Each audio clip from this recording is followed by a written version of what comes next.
Este podcast está sendo lançado no contexto do Dia da Consciência Negra. Mas você sabe muito bem que é fundamental falar sobre o tema do racismo institucional e promover a diversidade todos os dias do ano, certo?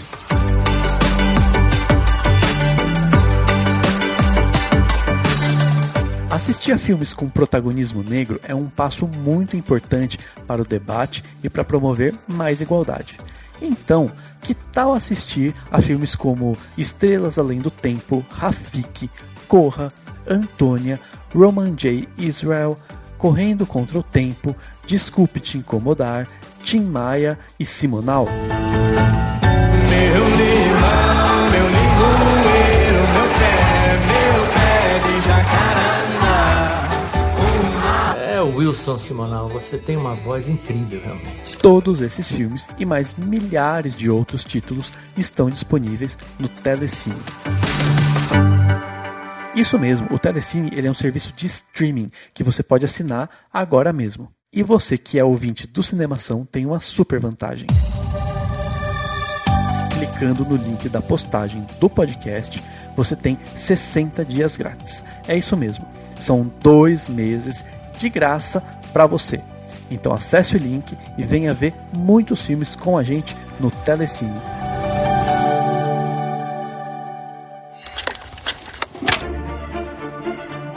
Em um mundo de fantasia. Na verdade, é na internet.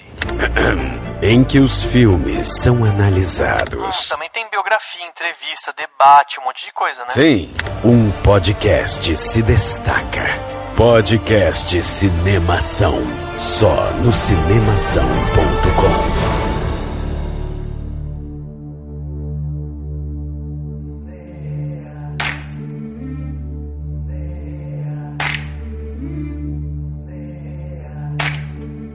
Seja bem-vindo ao podcast Cinemação 393. Eu sou Rafael Arinelli e do que vale a liberdade se ela não for compartilhada? Eu sou Carissa Vieira e eu tô encantada com a voz da Cintia Erivo até agora. Nossa, verdade, eu também. Sim. Sim.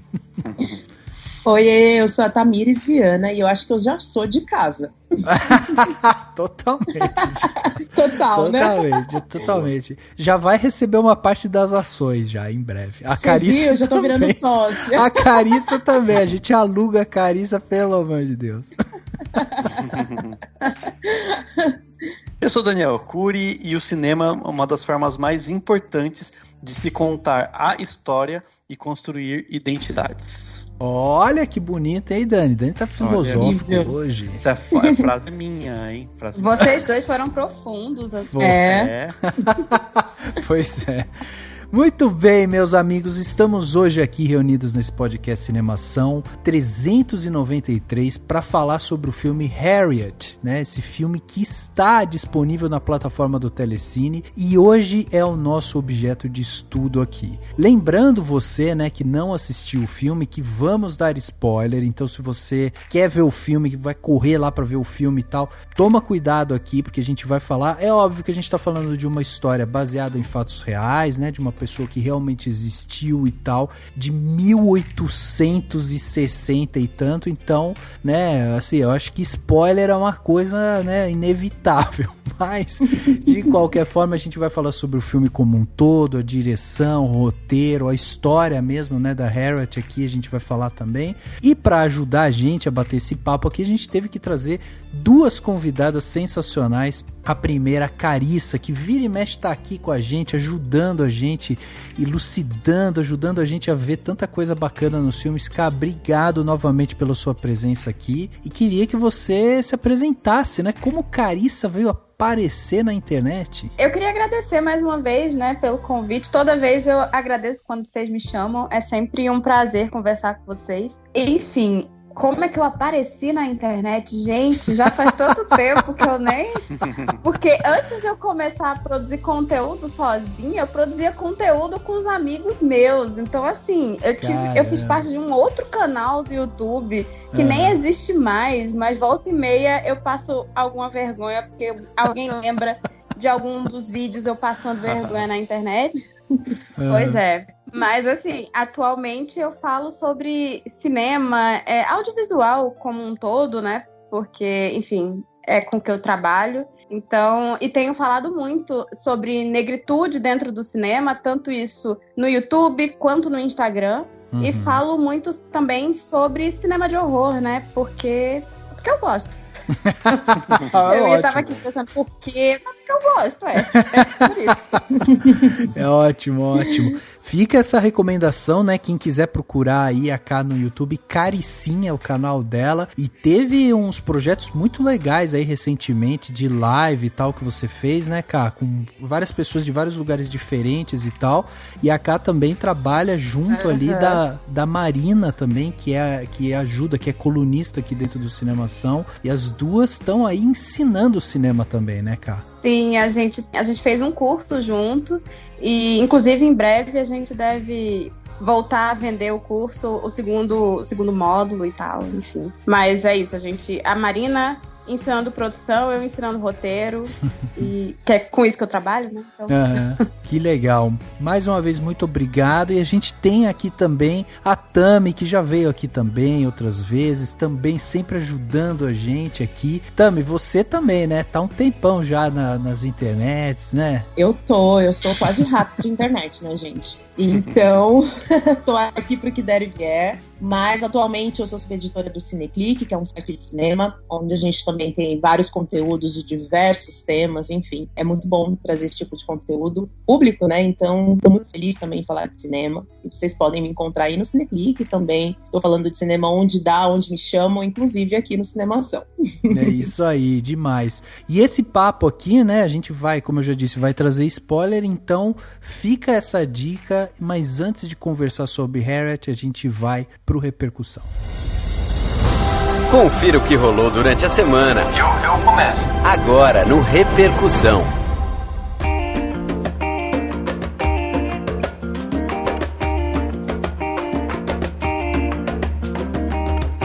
Ficamos aí uma semana, né, sem repercussão. Você sentiu falta, Dani? Falta de interagir com os ouvintes, ler comentários? Você sentiu falta disso? Um pouquinho, mas uma semaninha tá tudo bem, vai.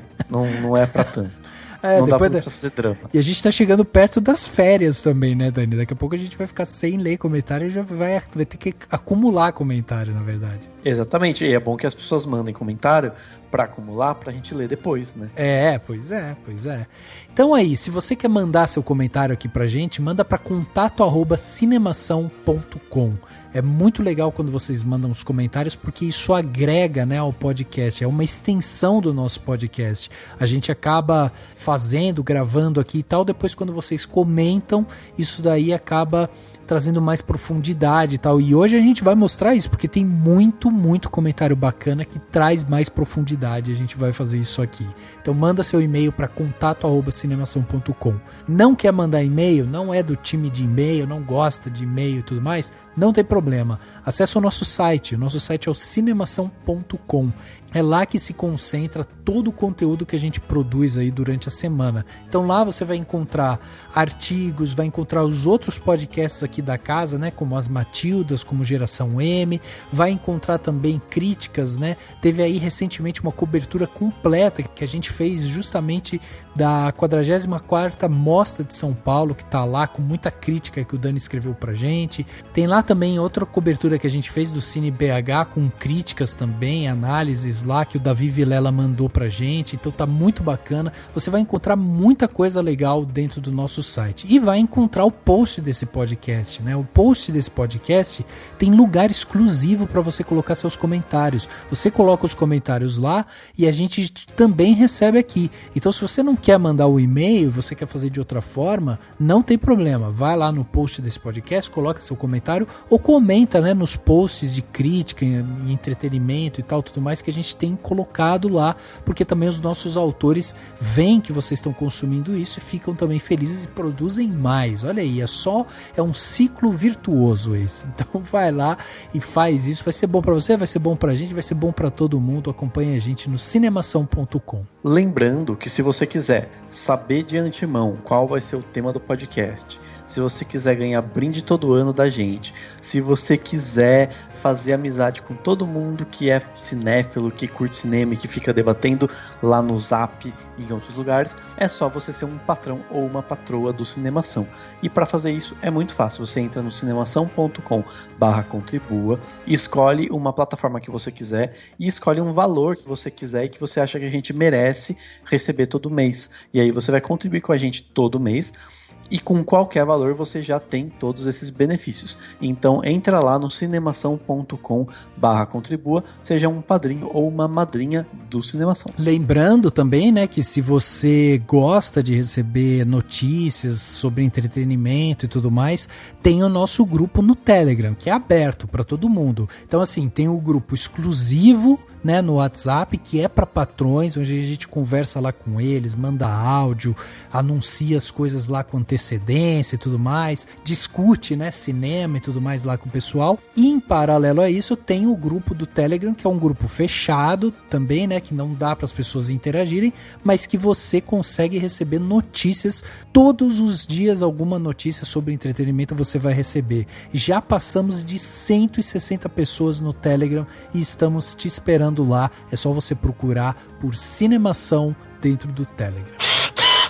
E chegando aqui na parte onde as pessoas mandaram seus comentários e saíram dos seus armários, né? Temos aqui um comentário do Alexandre Rodrigues Assunção, Alexandre que sempre nos brinda com comentários maravilhosos e tal, e é por esse tipo de comentário que a gente fala que é uma extensão do podcast, porque olha só, ele mandou um comentário no podcast 361, 12 Homens e uma Sentença, e ele falou o seguinte: Cinemação, 4 homens em um podcast, um ótimo podcast. Aí já fazendo uma brincadeira clara, né, com o nome do filme e os integrantes do podcast que gravaram. E aí ele continua falando o seguinte: filmes antigos não tem coisa melhor, e esse é de peso.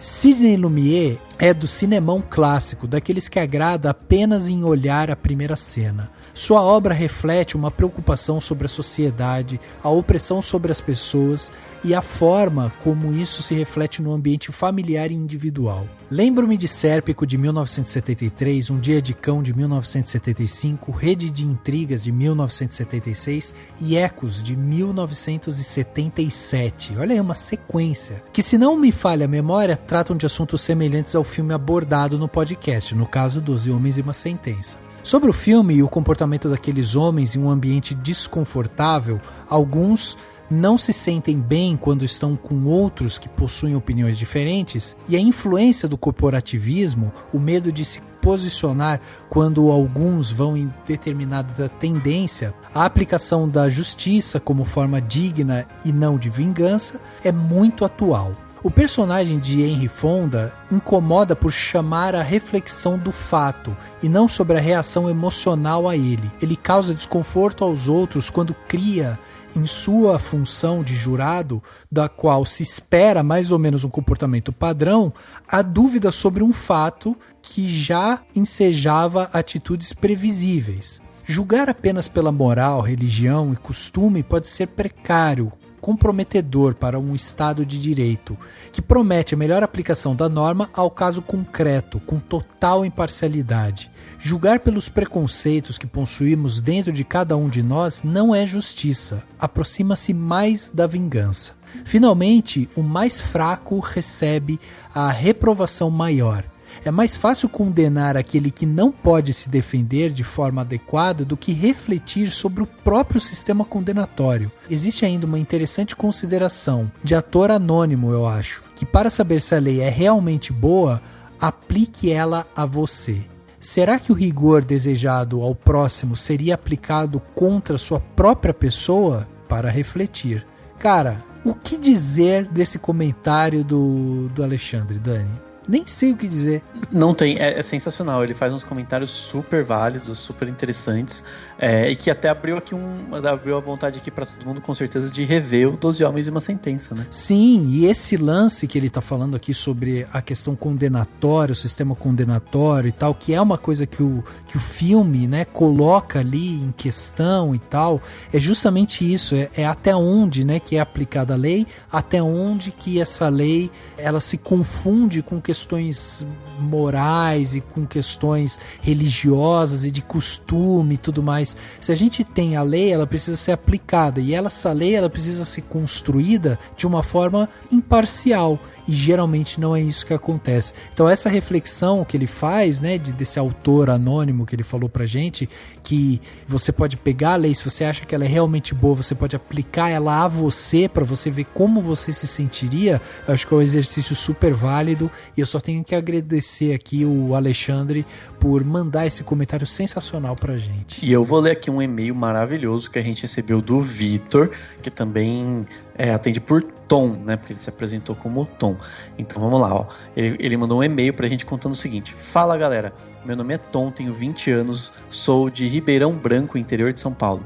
Primeiramente quero agradecer vocês pelo acalento e divertimento que vocês estão me fornecendo nesse tempo de quarentena. Aprecio muito o seu conteúdo e sempre que tenho oportunidade estou maratonando seus podcasts. Mas acima de tudo, além de lhes agradecer, tem uma razão muito especial pela qual estou contatando. Essa semana faz 5 anos desde que o último filme de Jogos Vorazes foi lançado. Ouvindo o podcast de vocês, o número 162, Nossa. onde vocês debatem sobre a esperança final, lá atrás, né? Muito tempo, mas enfim, que bom que ele ouviu. Pude relembrar muito bem com seus comentários todo o misto de satisfação e frustrações com o encerramento dessa saga que se transformou em uma das maiores dos últimos anos. Acredito que a maioria dessas frustrações são ocasionadas por se tratar de uma série de filmes produzidas majoritariamente para o público adolescente, o que de certa forma deixou o longa romantizado e mastigado demais em certos momentos.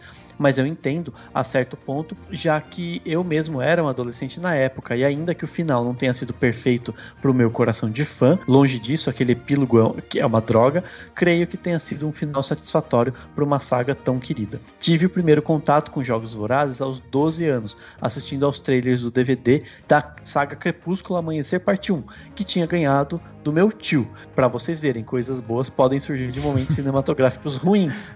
Mentira deslavada. Eu gosto de Crepúsculo, desculpa do Guilty Pleasure, está aí pra isso. Muito bom, adorei. O que mais posso dizer? Aquele trailer foi amor à primeira vista. Mesmo não sabendo nada da trama do filme, logo tratei de arranjar um jeito de assistir, e ainda que tenha ficado assustado com a violência e não entendido nem metade das referências políticas, me apaixonei completamente pelo longa. Era o filme que eu precisava, ele estava ali no momento certo para ajudar a criar minha visão de mundo. Amadureci muito assistindo os filmes e lendo os livros. A visão da Katniss como uma sobrevivente amargurada, traumatizada e fora dos padrões de heróis e heroínas dos filmes de aventura e super-heróis me encanta até hoje. Também acho que não havia necessidade de dividir o último filme em duas partes, ainda mais reassistindo os filmes agora. Mas apesar de algumas ressalvas, ainda continua sendo a minha saga favorita. Vivo dizendo que, assim como algumas pessoas têm o seu Star Wars, o seu Senhor dos Anéis, o seu Harry Potter, eu tenho meus Jogos Vorazes. Amo demais essa saga e vou levar para sempre comigo. Muito obrigado pelo conteúdo, ainda que seja pouco tempo, a sensação de nostalgia ao voltar com vocês para novembro de 2015 bateu forte demais ouvindo o podcast. E desculpe pelo textão, valeu demais. Adorei, assim, acho que foi um comentário demais. super legal, e sobre podcasts que estão lá para você ouvir, mesmo que tenham aí alguns anos que foram publicados, né? A gente era um pouco diferente, é normal, a gente evolui, mas o podcast está lá para todo mundo Eu ouvir. tenho uma pergunta pra você, Dani, porque esse podcast é o 162, muita coisa mudou de lá pra cá, nós estamos no 393 e 231 episódios depois, eu queria saber, você ainda acha que eles não deveriam ter dividido os filmes em dois, Dani? Eu acho que não mesmo, acho que não. Acho que não, mas não sei, de repente hoje eu vejo do ponto de vista comercial e falo, tá bom, ganhei dinheiro, né?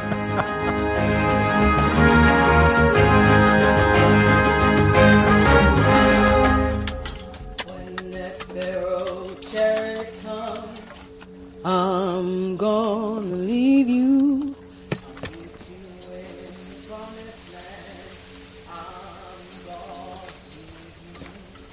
I'm sorry, I'm gonna leave you. Farewell, oh farewell, but I'll meet you in the morning. Farewell, oh farewell, I'll meet you in the morning. Farewell, oh farewell. When that Pharaoh chariot comes, I'm gonna leave you. I'm bound for the promised land. Chegava no Telecine no dia 22 de setembro de 2020 o filme Harriet, né? Um filme aí que teve um orçamento estimado de 17 milhões de dólares e o filme já arrecadou entre cinema, DVD, Blu-ray e tudo mais, já arrecadou 46 milhões de dólares. É um filme que é um sucesso, né, para sua produtora, é um sucesso com a sua temática e tudo mais, é um filme que realmente surpreendeu pela aceitação, né, do público em referente a esse filme. O filme que conta a história aí, justamente da Harriet Tubman, que ela acaba escapando, né, da escravidão e ela decide ajudar centenas de escravos que fugiram do sul dos Estados Unidos durante a Guerra Civil Americana ali, no ano de 1849, e aí essas ações dela, né, vão levando ali a ela ser procurada, ela vai criando um nome ali e tudo mais. Esse, como a gente falou aqui no começo, esse é um filme baseado em fatos reais, é uma personagem, uma mulher negra que realmente existiu e tal, e é muito impressionante da gente conhecer a história através de um filme assim tão claro, né, assim, trazendo realmente essa personagem pro centro ali da tela para contar a sua história de vida e tudo mais, e a gente vai discutir sobre esse filme aqui. Mas antes, Dan, diz pra gente quem é que compõe a ficha técnica de Harriet. Bom, vamos lá então. O filme é dirigido pela Kasi Lemmons. Eu até fiquei na dúvida qual que era a pronúncia do nome dela, mas ela mesma falou Kasi Lemmons numa entrevista. Ela é uma diretora que fez vários filmes até mais antigos. Lá na década de 90 ela fez o Amores Divididos, fez um chamado Black Nativity, ela dirigiu um episódio de Luke Cage.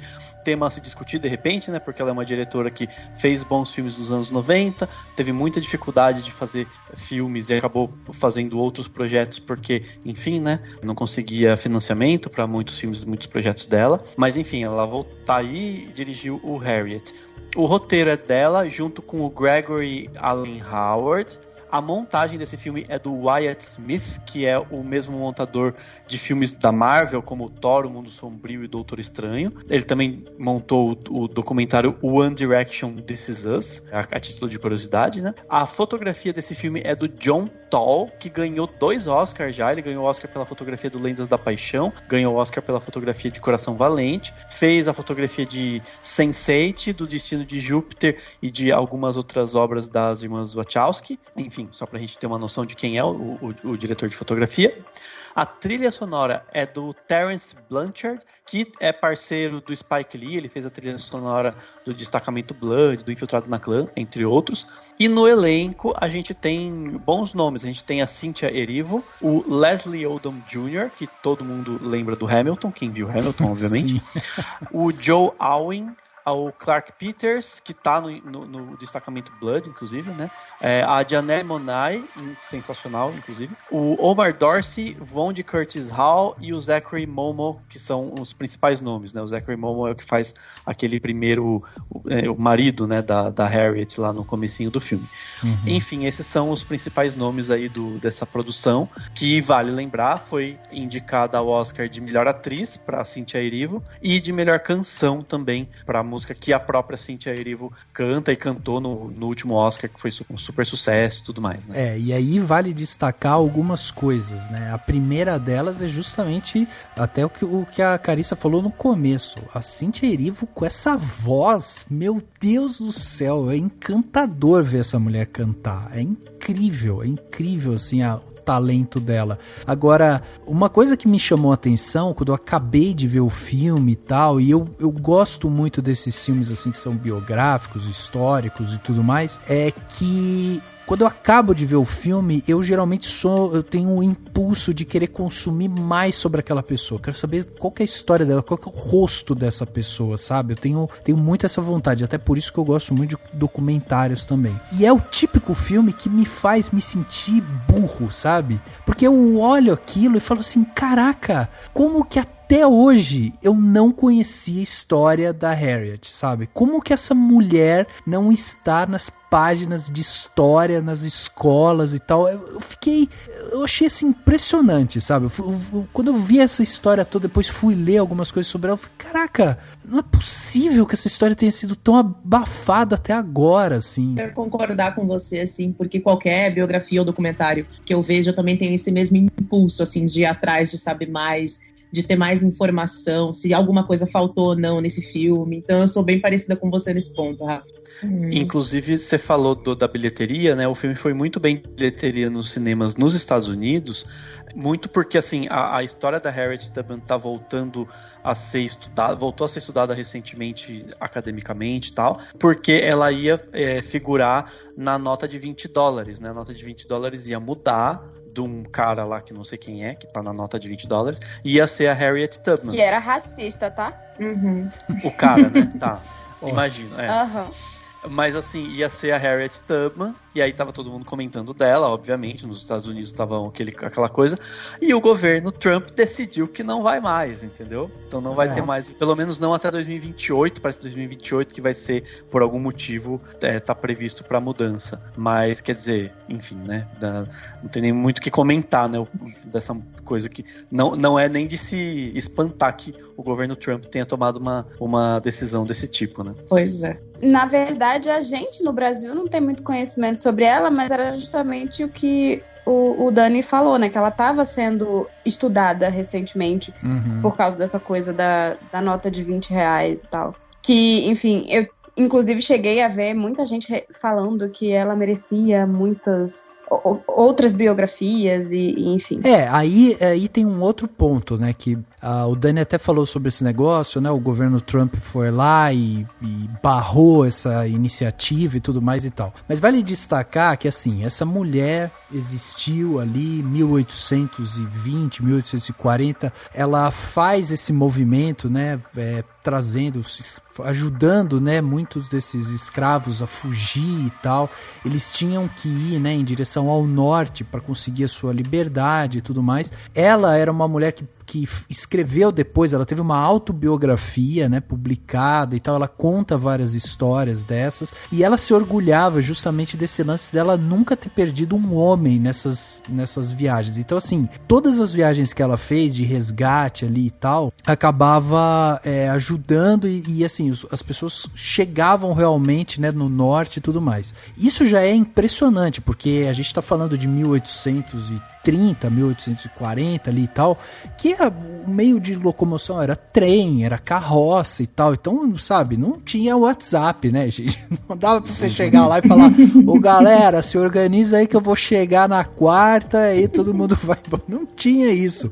Então, só isso já é muito, muito impressionante. Aí soma-se a isso que toda essa importância histórica que ela teve e tudo mais, depois ela ainda comandou, né, isso o filme nem mostra, mas ela comandou depois, né, foi uma das comandantes justamente na guerra e tal, né, na guerra civil que teve, ela ajudou e tal, porque ela tinha conhecimento de campo e tudo mais. E aí, olha que absurdo, porque além de tudo isso, além de todas as injustiças que a gente vê e tal, ainda existe essa figura, que é a figura da mulher negra ali, que a gente pode dizer que assim, é muito mais complicada a situação para ela, porque enquanto, por exemplo, os homens negros, libertos e tal, que lutavam a guerra, eles acabavam recebendo pensão do governo e tal, a Harriet, ela não ganhava nada. Ela trabalhou e fez tudo isso sem ganhar absolutamente nada. E mesmo quando ela trabalhou na guerra, ela não ganhava nada. E quando ela finalmente foi receber uma pensão do governo americano,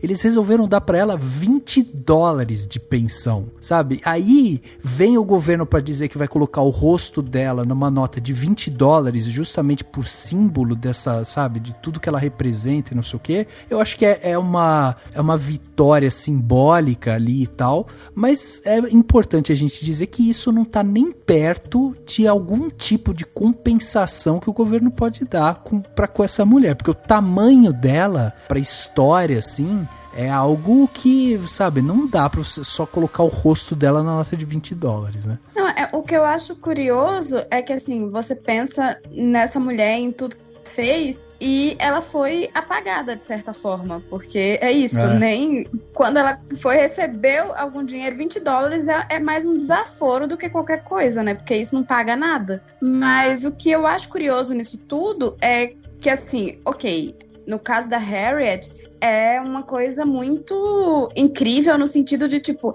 ela ter salvado tantas vidas, tudo que ela fez na Guerra Civil, né, que foi uma guerra muito importante para a história negra americana, dos Estados Unidos, né, no caso. Só que, assim, quantas mulheres negras, elas acabam apagadas como a Harriet também?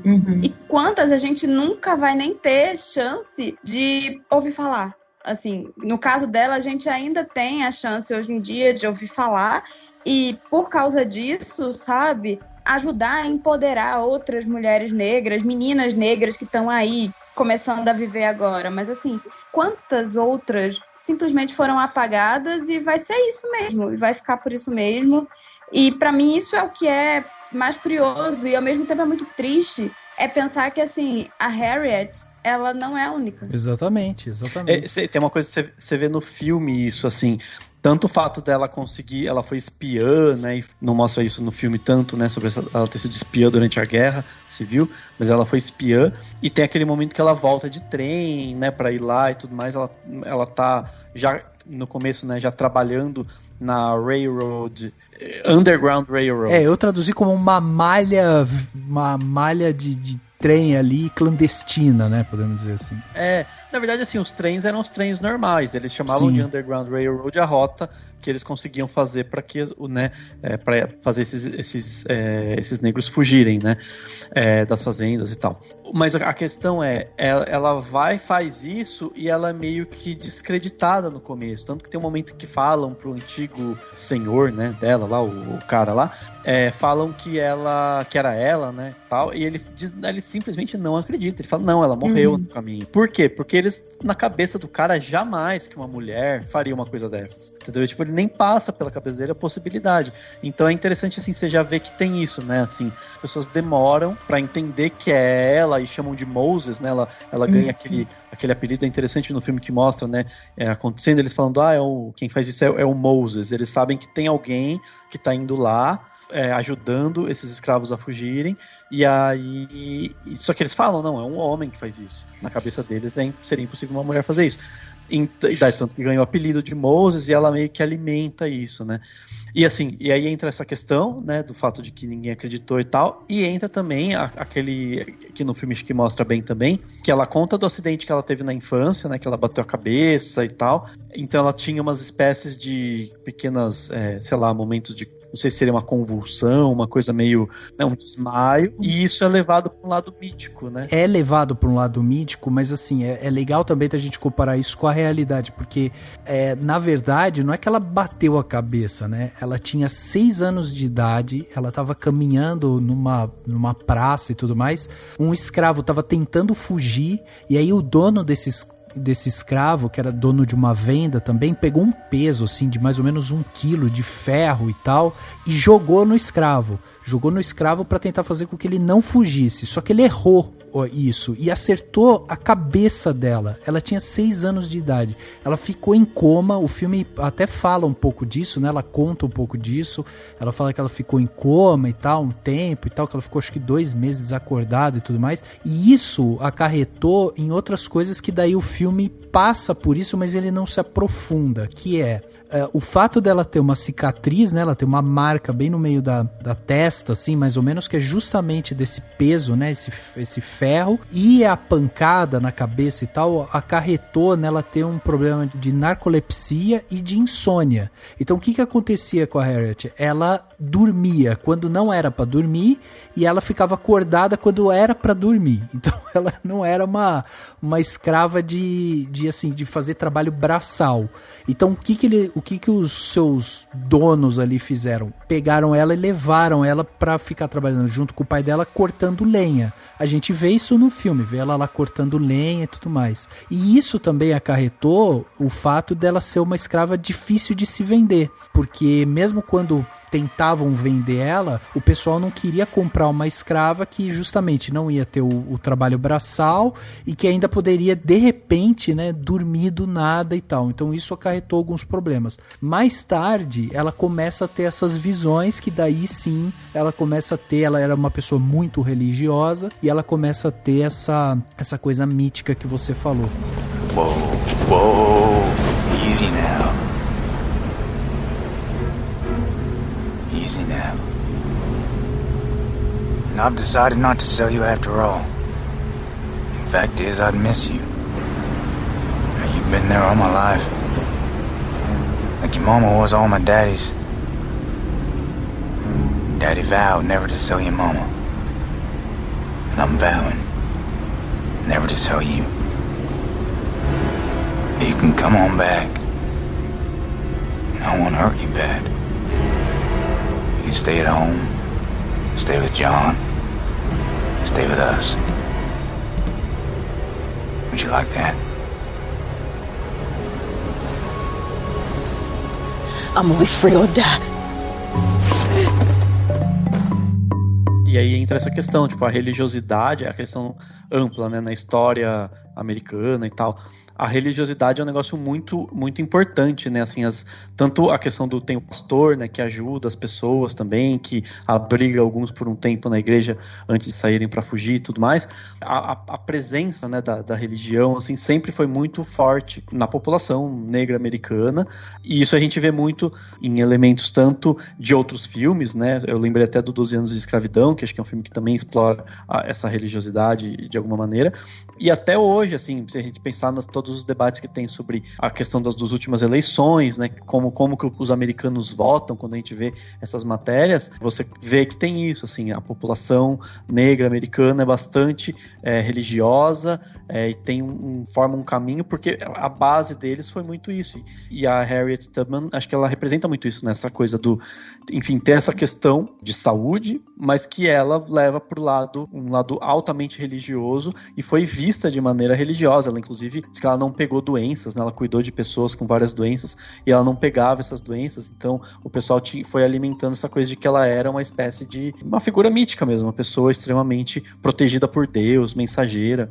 de Deus e tudo mais, né? Sim. É interessante porque eu acho que faz todo sentido quando você pensa em como a religiosidade é importante para o povo americano e para o negro americano. Uhum. Mas eu achei curiosa a forma como o filme retratou isso. Eu acho que ele mostra, e a gente vê isso desde o começo, né? Até com a coisa do pastor lá no início, ele ajudando ela a fugir e tal, mas a coisa meio dela ser quase como enviada por Deus, eu entendo que o filme vai lá e em alguns momentos ela faz preces, orações para, enfim, Deus iluminar, mas eu acho que colocam isso no filme de uma forma um pouco mítica demais, sabe? É quase como um dom dela, né? Eles fazem quase como um dom dela, né? Parece que ela fecha o olho e aí ela consegue escutar Deus e aí ela tem todas as respostas que ela precisa naquele momento, assim. Uma coisa meio mística demais até.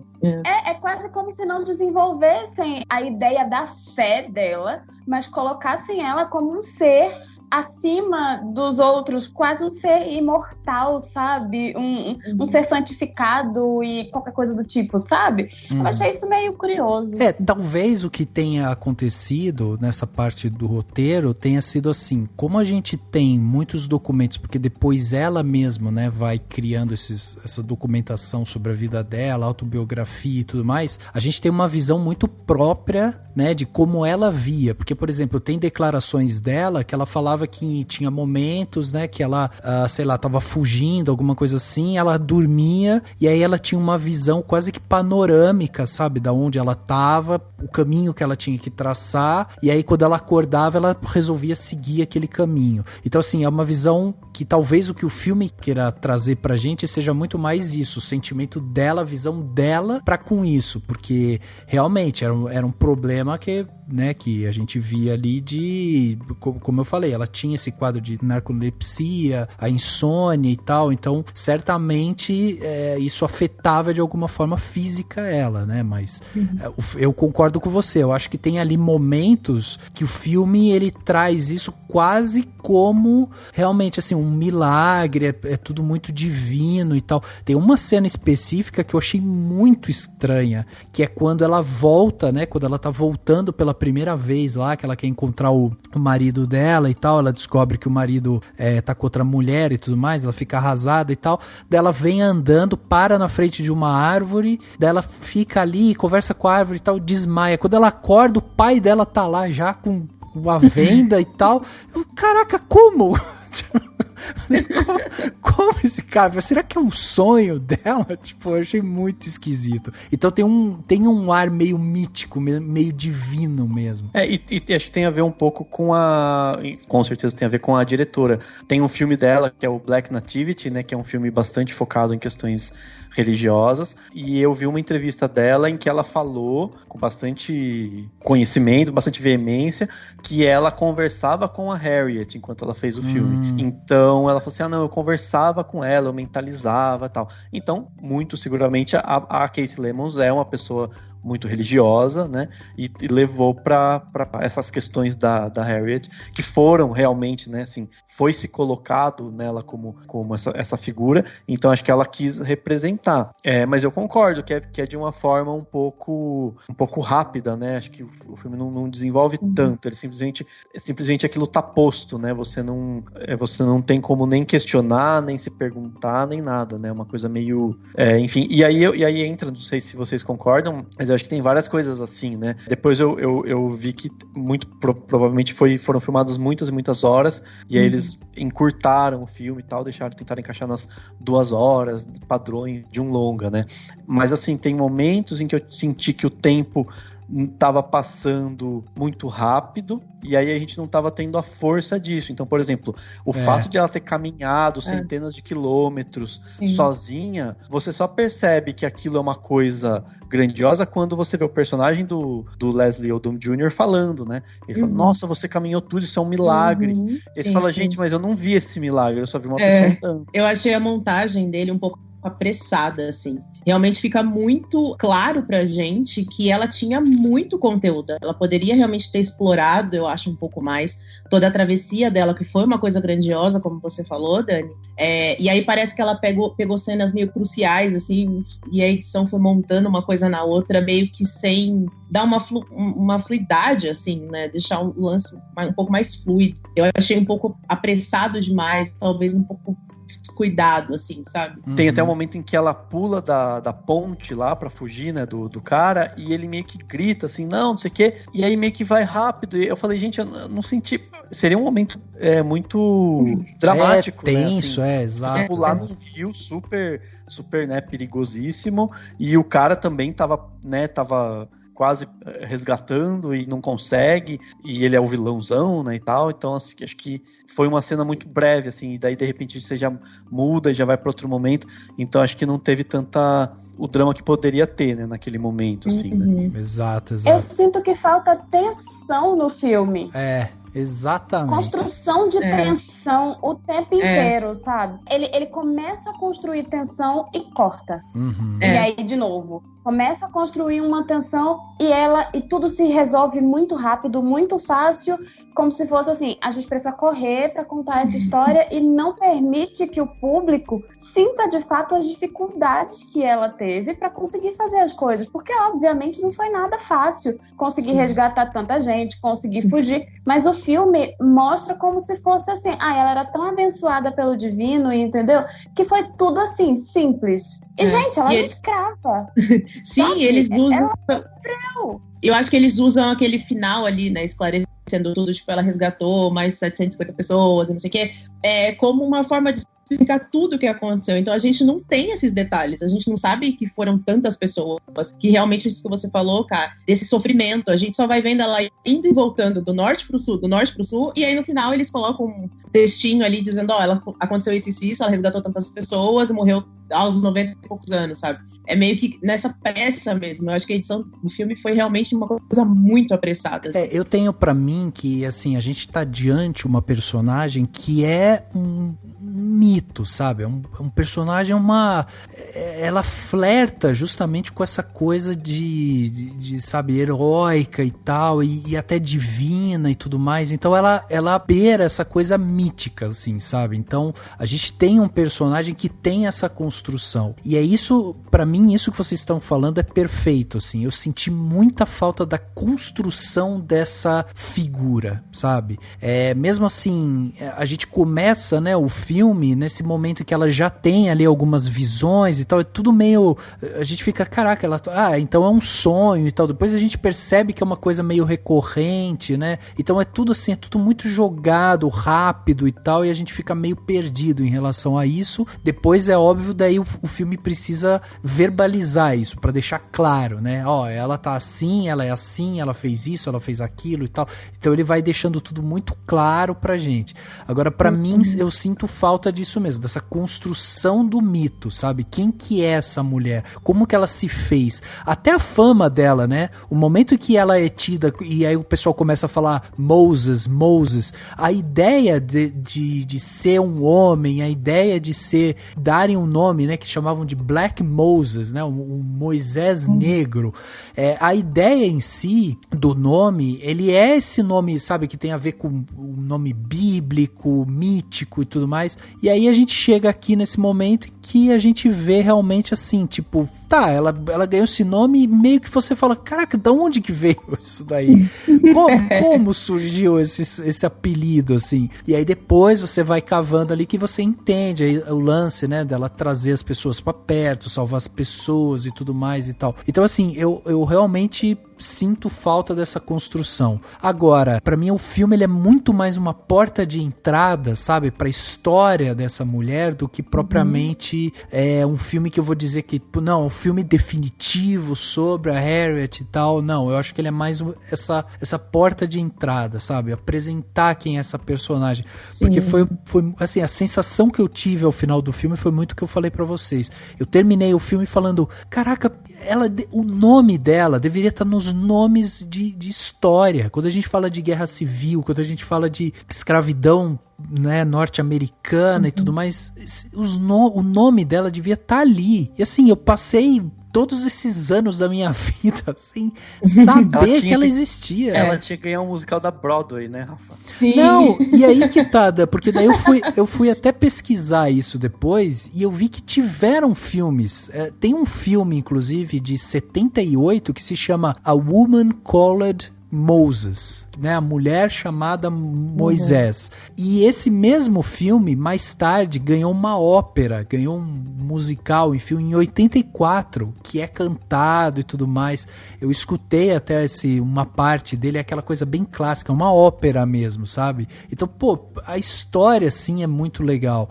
Agora, não sei, a sensação que eu tenho é essa, que, assim, ela é uma figura muito grande e que ainda não encontraram, tipo, a obra definitiva dela. Agora, se você quer conhecer essa mulher, pô, quero saber quem que é ela, o que ela fez, assim. Eu acho que esse filme é um filme, uma porta de entrada de primeira qualidade, assim, pra você falar, pô, agora ela existiu mesmo? É uma fábula isso? Não é possível. E assim, o fato dela nunca ter sido pega, o fato dela nunca ter deixado um homem pra trás, na história real, na realidade, o que dizem é o seguinte, a gente tem no filme, ela quer casar e não sei o que, né, tem aquela briga ali e tal, com o fazendeiro e tudo mais, e aí tem aquele filho, né, que é o típico vilão e tal, o cara, vou vender ela, coloca lá o nome dela na árvore e tal, e quando ela sabe, e aí começa a ter aquela coisa de que ela vai ser vendida, ela foge, e aí ela meio que foge, né, as pessoas vão dando ali uma direção pra ela e falam, você precisa ir pro norte, porque lá no norte você vai ficar tranquila e tal. Esse negócio dela ter andado 190 e tantos quilômetros e tal é real. Isso é contado nos documentos que ela realmente andou tudo isso, e que já é uma coisa impressionante por si só. E aí a gente tem também na realidade o que aconteceu foi o seguinte, como ela era essa escrava que não podia fazer os trabalhos braçais, ela ficava ali cortando madeira e tudo mais, ela começou a ter muito contato também com negros libertos. E aí ela começou a conversar com eles e ela começou a saber que existia essa malha aí, né, de trem e tal, clandestina, que acabava ajudando a levar os escravos pro norte e tudo mais. Quando ela soube disso, ela foi sabendo disso, ela chegou a ensaiar uma primeira fuga. Ela reuniu os irmãos dela, saíram todos pra fugir e tudo mais, e aí no meio do caminho os irmãos dela falaram, não, vai ser muito difícil, é muito longe, não vai dar certo, vamos ser pegos, não sei o que, vamos voltar. E ela resolveu voltar com os irmãos. Eles voltaram pra fazenda, ficaram lá e tal, e pronto. Na segunda tentativa, daí ela foi sozinha. Ela falou, não, eu tenho que tentar, eu tenho que ir lá pra ver realmente isso e tal. Ela foi, fez, e aí a gente tem isso no filme, que ela sai, ela se esconde e tudo mais e tal, caminha os 190 e tantos quilômetros, que daí eu concordo com o Dani, tipo, essa caminhada dela dos 190 e tantos quilômetros é realmente assim, a gente não sente isso no filme, né? Eu sinceramente, a hora que eu tava assistindo o filme, eu tava achando muito mais difícil ela correr de saia do que andar 190 e tantos quilômetros. Eu ficava olhando aquilo e falava, caraca, deve ser muito difícil correr de saia, meu. Well, I don't know if you know how extraordinary this is, but by some miraculous means you have made it 100 miles to freedom. All by yourself. Would you like to pick a new name? To mark your freedom, most ex-slaves do any name you want.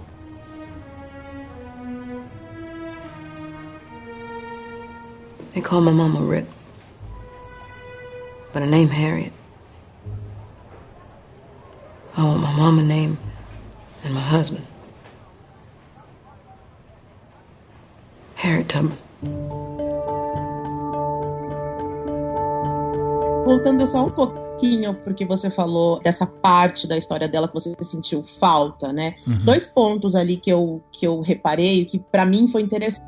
Por exemplo, a gente sabe que ele é um filme de escravidão, mas o que eu acho que a diretora acerta, um ponto que ela acerta bastante, é em não retratar a escravidão com esse sofrimento, sabe? Eu acho que ela quis fazer esse recorte da vida da Harriet de luta e resistência, assim. Porque fica subentendido que ela sofreu agressões, enfim, que a gente sabe que as pessoas escravizadas eram extremamente agredidas e espancadas e tal. Mas eu acho que foi um cuidado dela em querer trazer a parte mais, entre aspas, de resistência da Harriet, né? Então, eu acho que isso pode ter sido até proposital. Mas a gente está acostumado a ver cinebiografias em que a gente reconhece desde o início até o final da história da pessoa. E quando existe esse recorte, a gente tem ali cenas de flashback. Então, poderia sim ter usado algumas cenas de flashback dela tentando fugir pela primeira vez e não conseguindo, tenham colocado um pouco mais de profundidade em algumas decisões dela. Eu acho que esse foi o ponto que ela talvez tenha dado uma escorregada, sabe? De contextualizar um pouco mais toda essa criação da ideia da Harriet em fugir, sabe? Uhum. Assim, eu acho que, de fato, como ela é uma mulher negra, e muitas vezes a gente vê filmes de escravidão feitos por homens brancos, eu acho que a diretora acerta em não colocar essa violência da escravidão de maneira visual, porque ela é uma mulher negra, porque geralmente a gente vê isso vindo de diretores homens brancos. Assim, a maioria dos filmes sobre escravidão são dirigidos por homens brancos. Ok, a gente tem um ou outro filme que tem um diretor negro, mas com produção toda branca, enfim.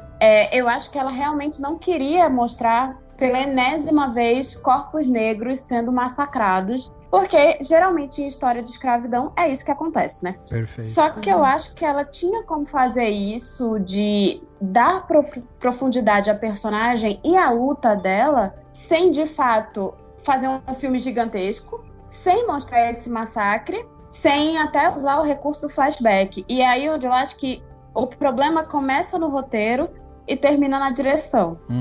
Ela poderia, quando eu falo, por exemplo, de criação de tensão, dava pra ela ter contado toda a história que ela contou, daquele jeito. É isso, várias vezes eu acho que ela, como eu falei antes, a tensão ela começa a ser criada e nunca termina. Não precisaria mostrar nenhuma cena de massacre. Ela também não precisava ser tão didático e o tempo todo, sei lá, a gente vê na fala dos personagens de maneira óbvia, ter uma narração, enfim. Mas eu acho que em alguns momentos do filme dava pra ela ter mostrado mais da personalidade da Harriet. Eu acho que ela ainda começa a fazer isso. Tem uma cena da Harriet com o irmão, quando o irmão diz que ele vai liderar, que a gente vê aquela mulher falando com todo mundo, dizendo assim, a líder sou eu, e não me chama de Minty. Meu nome agora é Harriet Tubman. Então, eu acho que se ela tivesse mais cenas desse tipo, sabe? Ou mesmo de enfrentamento da Harriet com o personagem do Joey Alwyn, que assim, eu imaginei que ele seria o grande vilão da história, e ele mas ele quase não aparece. Eu acho, inclusive, que tá bem no papel, mas ele não consegue mostrar mais. Como quase ninguém, assim, é bem engraçado porque é um elenco bem bom. E eu acho que é um dos pontos fortes do filme, assim, a Cynthia Erivo tá maravilhosa. Eu acho ela muito boa. Eu entendo até a indicação do Oscar. Como eu disse no início, eu acho que ela canta super bem também. Mas o elenco é incrível. O Leslie Odom Jr. é maravilhoso. Ele é um ótimo ator. E acho que o Joey Alwyn, né, que é o grande cara branco do filme, ele é um ator jovem, não tem um currículo gigantesco, mas ele é um bom ator. E, enfim, os coadjuvantes em geral, a Janelle Monáe é maravilhosa e está ótima. Então eu acho que o filme se sustenta muito nos atores, sabe? Que, inclusive, se tivessem mais tempo de tela, eu acho que eles conseguiriam até chamar um pouco mais de atenção. Mas é isso, eu acho que justamente enfim, voltando, né? Por ser uma mulher negra e que já viu tantos filmes sobre racismo e escravidão, ela tenta não mostrar o corpo negro de forma violenta, mais uma vez, e eu acho que isso é um grande acerto do filme, sem sombra de dúvida, porque eu acho que pessoas negras já estão um pouco cansadas de se verem sempre na posição de massacrados. E é uma história de resistência, então é importante que esse corpo não seja violentado de novo, enfim.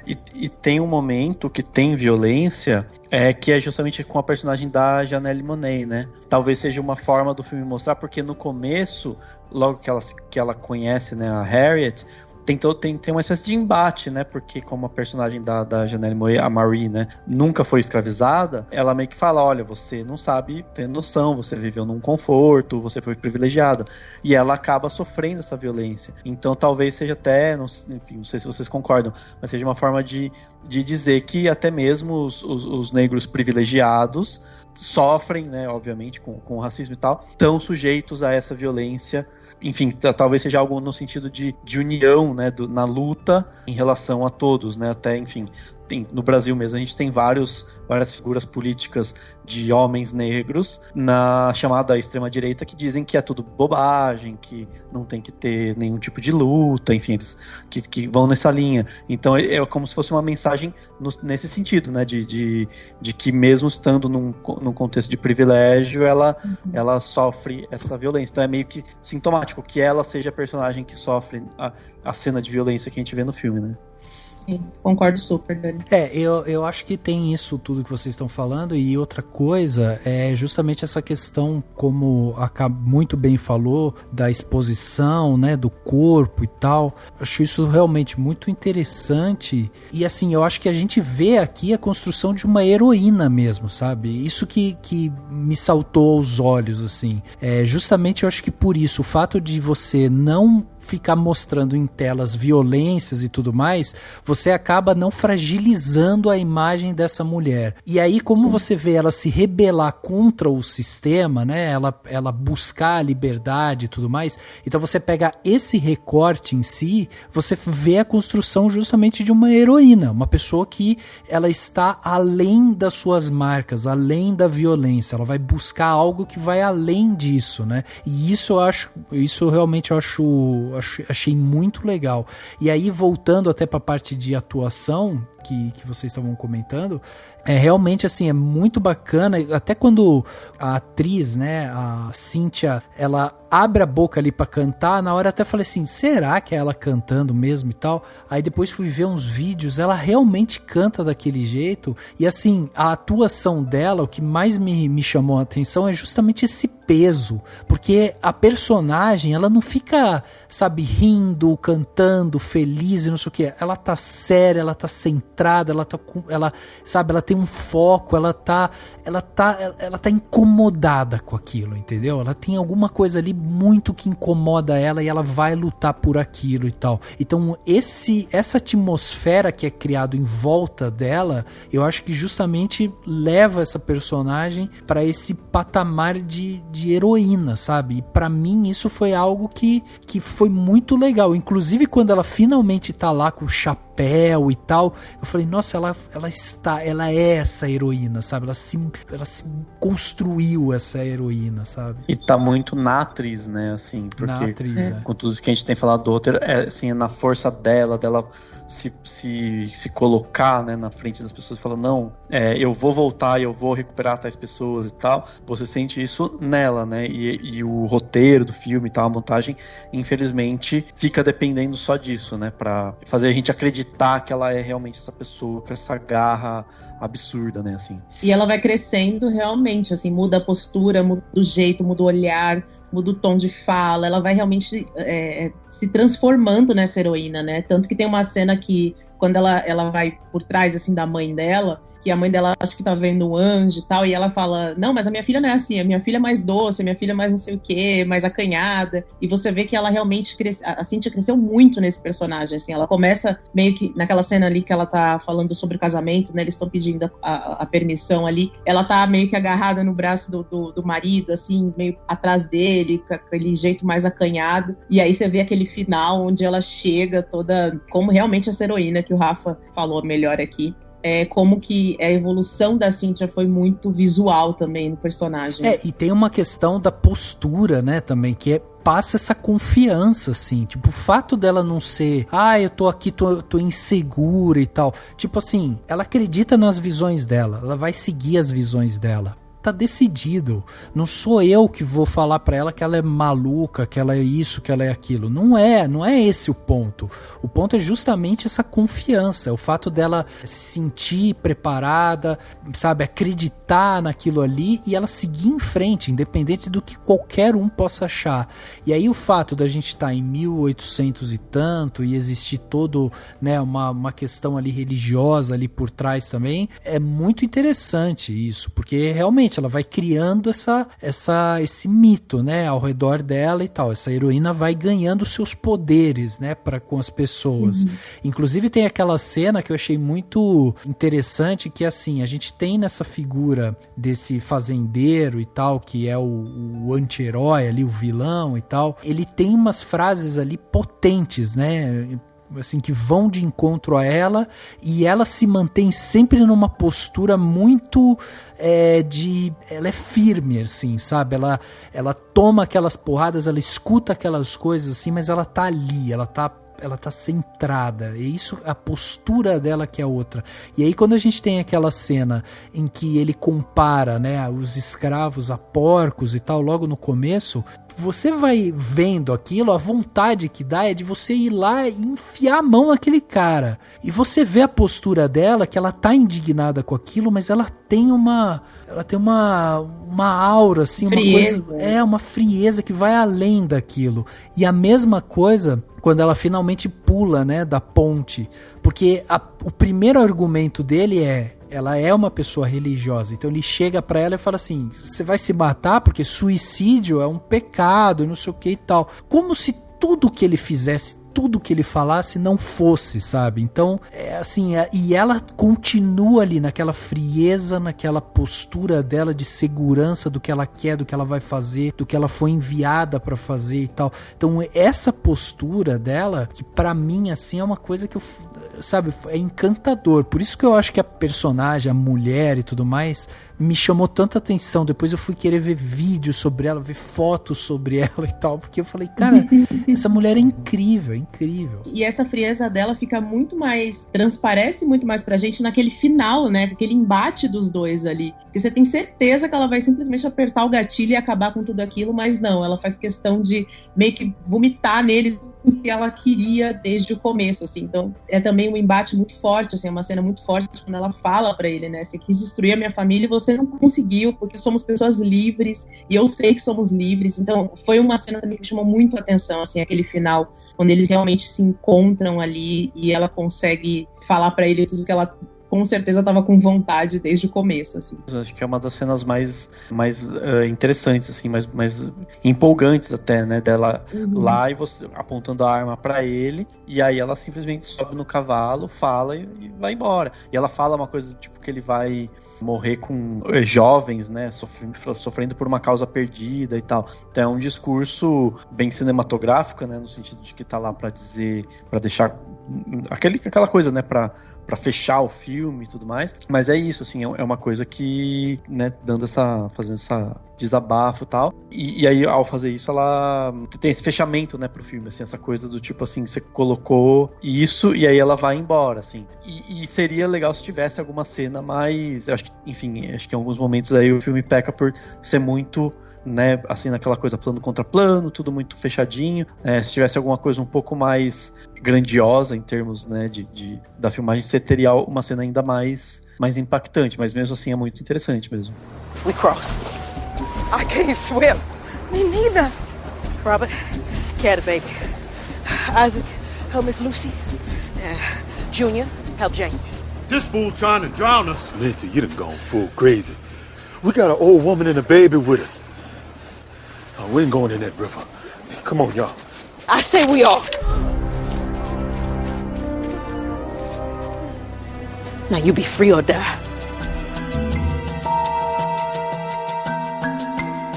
Aí eu queria até trazer um pouco do contexto histórico, né? Porque não existe registros exatos de quando que a Harriet ela nasceu e tudo mais, mas diz ali que é mais ou menos por 1820, né, que ela nasceu, e ela faz tudo que ela faz no filme e tudo mais, durante esse período, até 1860, mais ou menos, ela tá nisso, né? Tá caminhando, ajudando a resgatar esses escravos e tudo mais. Esse período histórico dos Estados Unidos, entre 1815 e 1865, mais ou menos, ele é marcado por dois acontecimentos distintos, assim. Existe um início da expansão americana, né, em direção ao oeste, e também a crescente divisão política, né, que está acontecendo. A divisão política, social, econômica e tal, que está acontecendo justamente entre o norte e o sul. Principalmente quando se discute justamente a questão do trabalho escravo, né? E aí isso vai culminar na Guerra Civil Americana, que se inicia em 1861 e vai até 1865, são 4 anos de Guerra Civil, mas que tem essa guerra entre o Norte e o Sul e tal. O filme ele passa por isso, justamente porque eles deixam muito claro, né, que ela estava no Sul e aí ela precisa ir para o Norte e tudo mais, porque é lá, né, que ela consegue ser livre e tal. E você, quando ela chega finalmente no norte, a gente tem aquele respiro, né? Porque ela tá andando no meio da rua, assim, você respira junto com ela. Você vai falando, caraca, porque você tá tenso, andando junto com ela tenso, assim. Tipo, a qualquer momento ela vai ser pega, a qualquer momento vai acontecer alguma coisa com ela e tal. E aí no norte, não, ela se sente mais em casa ali e tal. E aí existe duas coisas interessantes aqui, que é, a primeira é que quando ela chega no norte, passa por tudo isso e tal, ela andou, né, aqueles 190 e tantos quilômetros para chegar até ali. Aí o que acontece? Depois de um tempo, existe aquele negócio que eles até falam também no filme sobre o compromisso Clay, né? Que se chama o compromisso de 1850 ou o compromisso Clay, ele tem esses dois nomes. Isso daí foi um conjunto de iniciativas legislativas e tal, né, que teve nos Estados Unidos, que era para tentar regulamentar algumas coisas e tentar amenizar de alguma forma essas brigas que estavam tendo entre o norte e o sul. E uma das coisas que aconteciam, né, uma das coisas que a lei falava, era justamente essa questão do escravo e tudo mais, que a lei dizia assim, que o escravo que acabava fugindo, né? Ele poderia ser seguido e tal pela pessoa que estava no sul e tudo mais. Em qualquer estado do norte, ele podia ir atrás, capturar o seu escravo e trazer de volta. Porque até então, cada estado ali tinha sua regra e acontecia como a gente viu no filme, tipo, a Harriet subiu, foi pro norte,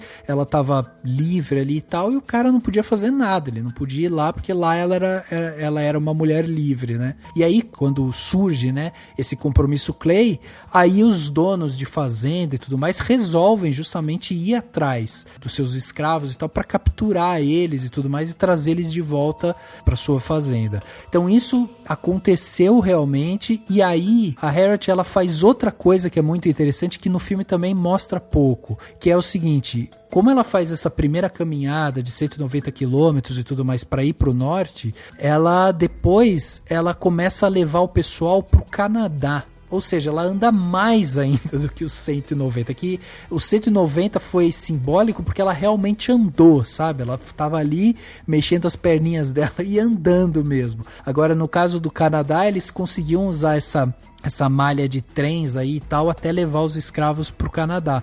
Mas ela fazia isso. Essa mulher, ela saía de um lugar lá do norte, descia aí até o sul, reunia os escravos, escondia eles, enfiava dentro desse trem, aí subia e ia até outro país para conseguir tornar esses escravos livres.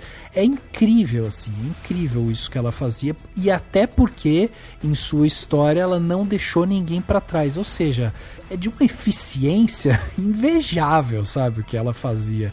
E essa postura que a gente vê no filme, que é essa postura dessa pessoa que tá consciente, que tá segura daquilo ali e tal, eu acho que dizia muito, assim, a respeito dela, entendeu? E aí quando você vai ver fotos dela reais e tal, você sente esse peso, essa segurança ali junto com ela, sabe? Ela era uma mulher muito consciente daquilo que ela fazia. E não à toa, né, depois ela ainda trabalha, né, por direitos, né, sempre trabalhando, sempre sendo uma ativista nessas questões e tudo mais. E no final das contas, o filme até passa por isso, que ela acabou morrendo super velhinha, né, com 90 e tantos anos. Ela morreu pobre, morreu de pneumonia em um hospital que ela ajudou a construir. Ela ajudou a captar recursos e tal. Cara, eu assistindo o filme dessa mulher, eu me sinto um nada, sabe?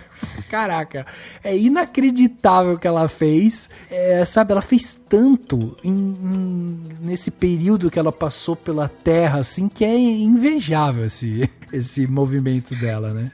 E é isso, aquilo que a Carissa falou, né? Quantas outras também não fizeram e exato, a gente não sabe, né? Porque também tem isso, né? Tipo, ela fala, né, sobre quer ser livre, que é melhor morrer. Assim, é melhor morrer ou ser livre. Ou ser livre, né, duas opções, morrer ou ser livre, que inclusive é uma questão que tem no Pantera Negra, né, que o personagem do vilão lá fala isso, né, o Killmonger. Ele fala alguma coisa nesse sentido, né, que é uma percepção que muitos não tiveram e tudo mais. Mas é isso, assim, tipo, quantas não fizeram a mesma coisa e acaba virando a obsessão, porque é o que a pessoa, né, é justamente a luta que ela precisa, justamente porque a outra opção é morrer, né? A partir do momento que ela determina isso, né? Assim, é interessante de se pensar. Uma vez eu vi um debate sobre a questão dos senhores, né, de escravos e tal, que, claro, são os grandes vilões pela temática do filme, óbvio, mas eles são principalmente o pai do rapaz lá que morre logo no começo, mas até o cara lá, né, são pintados como, assim, aquela coisa do tipo assim, como ele é mau. E uma vez eu vi um debate e uma crítica dizendo que isso é uma forma de deixar o espectador branco um pouquinho mais tranquilo com quem diz, olha como eles eram maus e eu não sou mal desse jeito. E o quanto, enfim, o quanto seria importante ou seria interessante de se mostrar que esses homens podiam ser aparentemente legais, muito bacanas, ou ter uma coisa... É que o vilão, ele fica quase caricato, né? Não, então, porque ao deixar ele extremamente vilanizado, e óbvio que eles são os vilões, a questão não é essa, mas ao deixar ele totalmente vilanizado, você afasta mesmo, né, assim, o espectador branco, o espectador, inclusive, americano e brasileiro e tal, que, sei lá, descendente, escravagistas e tal, que vai falar assim, tá vendo como eles eram malvados, olha que época terrível.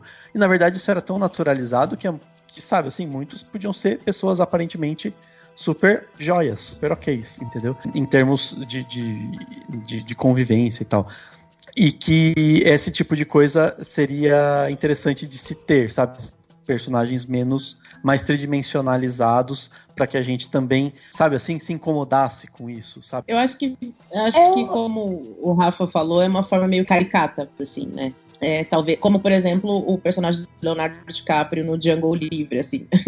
É uma coisa extremamente caricata, é uma coisa extremamente forçada, né, o personagem dele, pegando muito o exemplo que me veio agora à cabeça, assim. Mas eu acho que pode não sei, assim, eu não tenho uma opinião tão formada em relação a isso, mas pensando de uma forma mais fria, assim, um pouco fora da caixa, talvez seja uma forma meio de chocar as pessoas brancas, como você mencionou, Dani. Sim, eu acho que faz sentido. Ao mesmo tempo que eu sempre fico na dúvida, eu acho que é importante mostrar como eles eram cruéis com as pessoas negras. Mas eu acho que realmente seria importante mostrar que eles não eram monstros, que eles não eram monstruosos no dia a dia, sabe? Com as outras pessoas, que isso era reservado para os escravos, sabe? Mostrar realmente que é aquela coisa, assim, não eram monstros, eram pessoas normais, eram seres humanos e que simplesmente se achavam superiores por conta por serem caucasianos, sabe? E que esse tratamento cruel e absurdo era reservado só para um grupo de pessoas, porque eu acho que realmente se a gente enxerga essas pessoas como sempre monstruosas com todo mundo, eu acho que também causa esse impacto, mas ao mesmo tempo eu acho que causa esse afastamento. Uhum. Óbvio, eu não sou uma pessoa branca, então pra mim sempre é horrendo. Mas e eu acho que pra maioria das pessoas, mesmo as brancas, não sei, que eu convivo, sempre eu acho que é horrendo também, mas não posso afirmar com 100% de certeza, porque é isso. Como eu disse, sou uma pessoa negra, pra mim é muito sofrido. Parece até uma coisa meio de serial killer, assim, né? Que tem, por exemplo, o filme do Ted Bundy mostra como ele era doce, carinhoso e amável com a namorada, mas o quanto que ele era cruel com as vítimas, assim. Então é praticamente essa, não uma comparação direta, mas eu acho que é uma comparação que, quando você falou, por exemplo, de ele tratar bem outras pessoas e as pessoas escravizadas não, isso é uma coisa óbvia que a gente já sabe, mas é uma aproximação que me veio à cabeça, assim, sabe? Uma comparação que me veio à cabeça. Não, é porque eu digo isso, mas ao mesmo tempo eu acho que para isso acontecer tem que ser feito com muito cuidado para não acabar colocando aquele personagem como se fosse uma pessoa muito bondosa que simplesmente, foi um erro de cálculo, sabe? Foi um erro de julgamento. Então, eu acho que também é uma linha muito tênue, sabe? Entre os dois extremos, entre mostrar uma pessoa muito boa e mostrar uma pessoa muito monstruosa. E criar esse personagem que tenha essa complexidade, que não é um monstro, porque, na verdade, não é. Nunca foi, sabe? Sempre foram pessoas normais, que é até a coisa... A gente vê hoje esse grande problema, sabe? De pessoas que acham... mas eu não sou racista. Meu anjo, você vive numa sociedade racista. Então, assim, você vai reproduzir comportamentos racistas. Não Sim. importa, mas eu sou uma pessoa tão boa. Não tem a ver, racismo não tem a ver com bondade ou com maldade. E a gente precisa excluir isso, sabe? Da mentalidade e da mentalidade social como um todo, porque ainda se pensa assim. E é por isso que existe tanto racismo institucionalizado, sabe? Já tá tão intrínseca a vivência das pessoas que a maioria não enxerga como racismo. Às vezes, a própria pessoa negra já não enxerga mais como racismo porque já se habituou àquele tipo de comportamento. Então, é preciso mesmo parar de achar que, assim, racistas são aquelas pessoas horrorosas, entendeu? Muito malvadas, que fazem tudo porque querem massacrar o outro. Sim. Que externam, que maltratam, quando você... as questões de privilégio, sabe? Os privilégios que você faz questão de manter e de perpetuar, muitas vezes, sem se dar conta, isso é racismo também. Então, assim, existem micro-racismos o tempo inteiro, sabe? Então, eu acho... Pois é. Então, assim, é preciso parar de achar que o racista é sempre monstruoso. Mas, para colocar isso num filme sobre escravidão, a linha é muito tênue e é preciso muito cuidado. E isso é muito difícil. I do own you, Mandy. Even now, you're mine. I was never yours, Gideon. I was never nobody's property. Ever since your daddy sold my sisters, I prayed for God to make me strong enough to fight. And that's what I prayed for ever since. I reasoned that there was one or two things I had a right to. Liberty or death. If I couldn't have one, I'd have the other.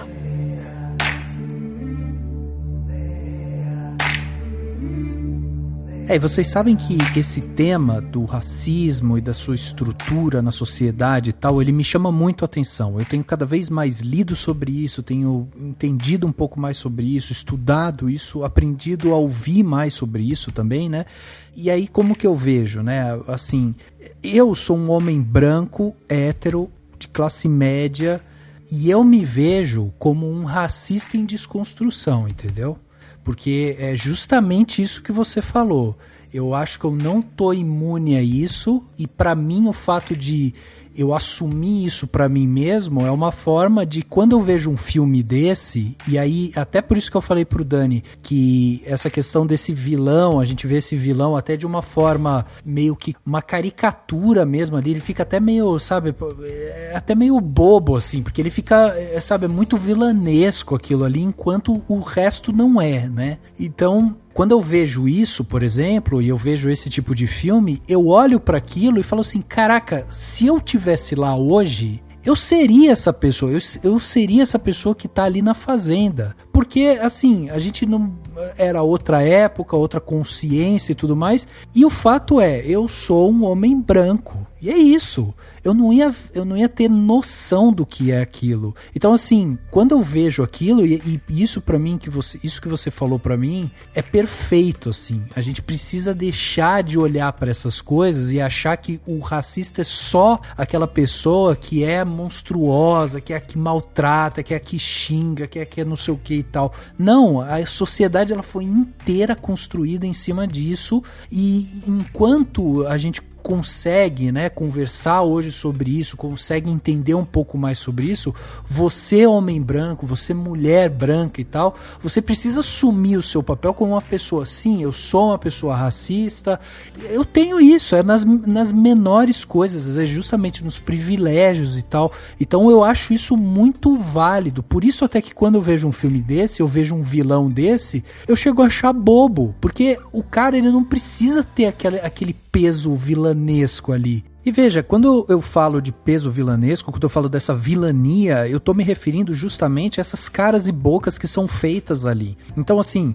você vê o cara tá ali, daí ele abaixa um pouco a cabeça, dá aquela olhada, sabe, mais profunda, a voz dele muda, ele é o cara que não tem nenhum tipo de sentimento, ele é grosseiro e tal. E como que você ameniza isso de alguma forma? Você tem que pegar esse mesmo vilão e mostrar o seu lado humano, entendeu? Ele cuidando da mãe e tal, que o filme até faz isso, né? A gente até vê isso lá. Só que assim, ainda assim, faltou um pouco mais disso. Por quê? Porque você tornar essa pessoa, tornar esse vilão um pouco mais palpável, ele mostrar que ele é um ser comum, ordinário e tal, e que comete sim seus atos de racismo e tal, é uma forma de você chegar ali e mostrar assim, cara, a sociedade ela é assim, ela foi construída assim. Então o cara, ele não precisa ter esse peso da vilania, ele não precisa fazer caras, bocas e não sei o que, sabe? Não precisa ser isso.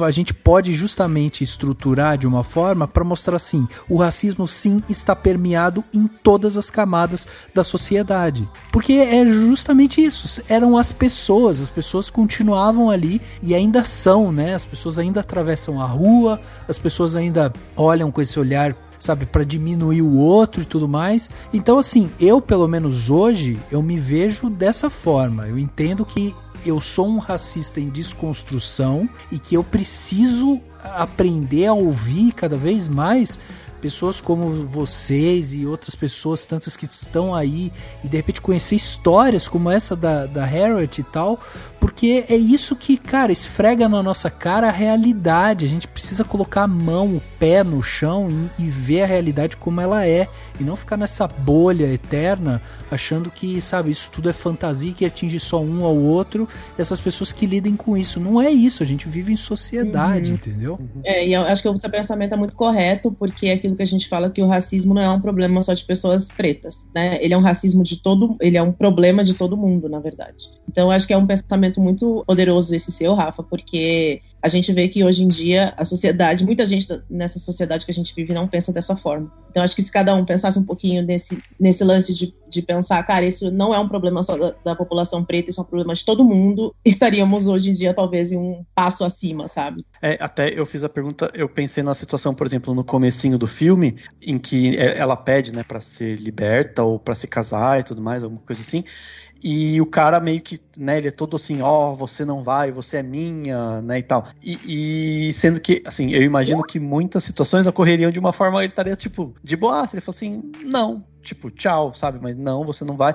Então acho que muita violência acontece, e acontece até hoje, de uma maneira a pessoa está lá, assim, plena, ela fala assim, não, você não vai, ou toma uma atitude racista, mas não está esbravejando, né, como um vilão do filme e tudo mais. Por isso que eu coloquei até essa questão. Mas é bem isso, assim, eu acho que é complicado como o filme retrata essas coisas. Acho que ele retrata até que bem, e a gente comentou já do ator que faz, né, o rapaz mais novo, branco lá, que ele é muito bom e tal, mas realmente é um debate que acho que é importante de se colocar justamente por isso, porque pra gente discutir, chegar a esse ponto, né, assim, do quanto as coisas são enraizadas e não residem somente no raivoso, né? Não tá só o racismo não tá na velhinha raivosa que xingou a mulher do caixa, ela tá em cada coisa, em cada detalhe da sociedade e tudo mais. Exatamente.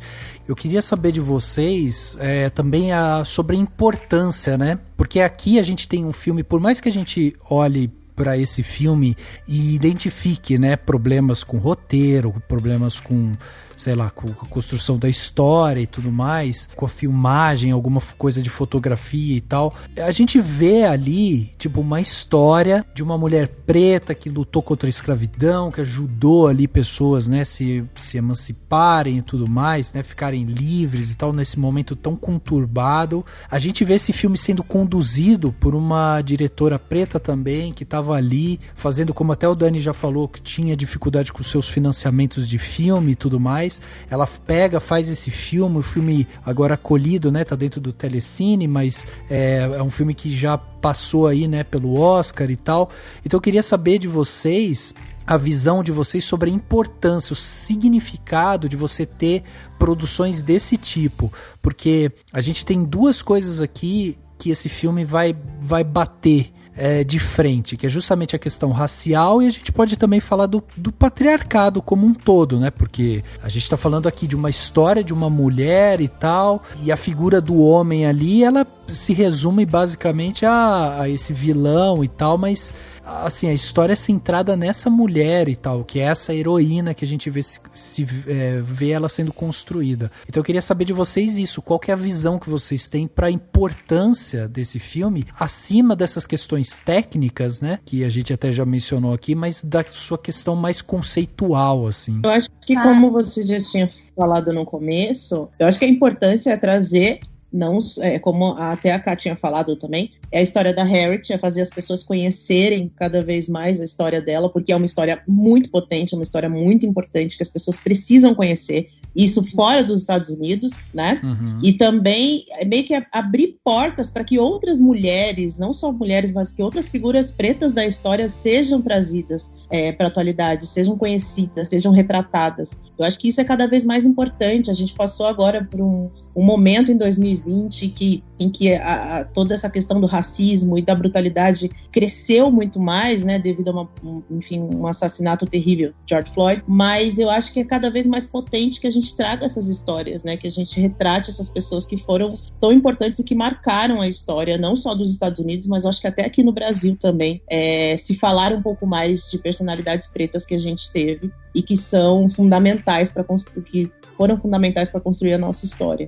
E eu acho que ter diretora preta à frente é sempre um privilégio, assim. Eu sou das pessoas que, se eu souber que um diretor é preto, eu vou sempre atrás dos filmes. Eu acho que é super importante colocar uma pessoa preta à frente da direção de histórias como essa, porque a gente vê que a sensibilidade e a forma de retratar, ela diferencia muito. né? Então, acho que é um filme que tem uma potência muito grande, embora as escorregadas técnicas que a gente já falou aqui, mas eu acho que é um filme que explorou de uma forma boa, né? Uma forma importante, assim, para a história. Eu sempre lembro, sempre que eu vejo alguma mulher preta fazendo alguma coisa, eu lembro da Angela Davis, né? Que fala sobre a pirâmide social e diz que quando uma mulher preta, ela se mexe, a pirâmide mexe junto com ela. Pra mim, assim, sempre bate nisso, porque independente de qualquer problema técnico que o filme tenha, enfim, você tem uma cineasta preta, mulher, né, fazendo um filme contando a história de uma outra mulher preta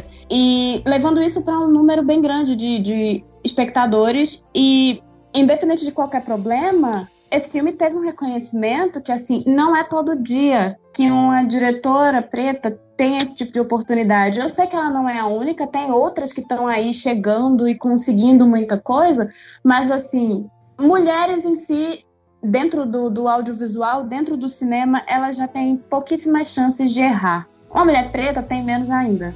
Exato. É muito difícil, sabe? Conseguir dinheiro para produzir um filme desse, conseguir sinal verde, sabe? Para fazer um filme desse tipo, é difícil. Então, é isso. A partir do momento que você tem uma mulher preta contando uma história de outra mulher preta, você tá aí fazendo um serviço social. Pelo menos é o que eu acho. Então, assim, para qualquer pessoa, qualquer mulher negra que trabalha com audiovisual, ver um negócio desse, assim, é sempre muito válido. E mais do que isso, né? É isso, assim, uma história dessa, quando você pensa que a gente ainda tá 2020, uma história dessa ainda é relevante, sabe? É extremamente relevante.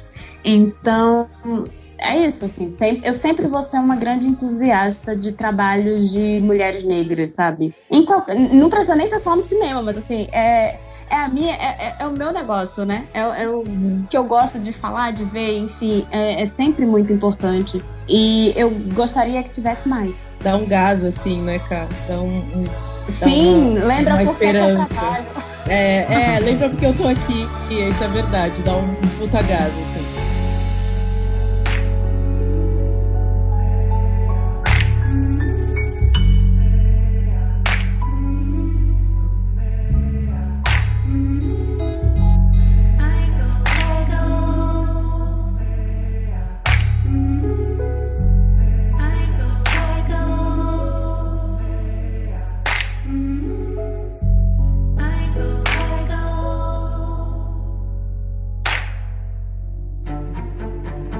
Dicas para a sua semana?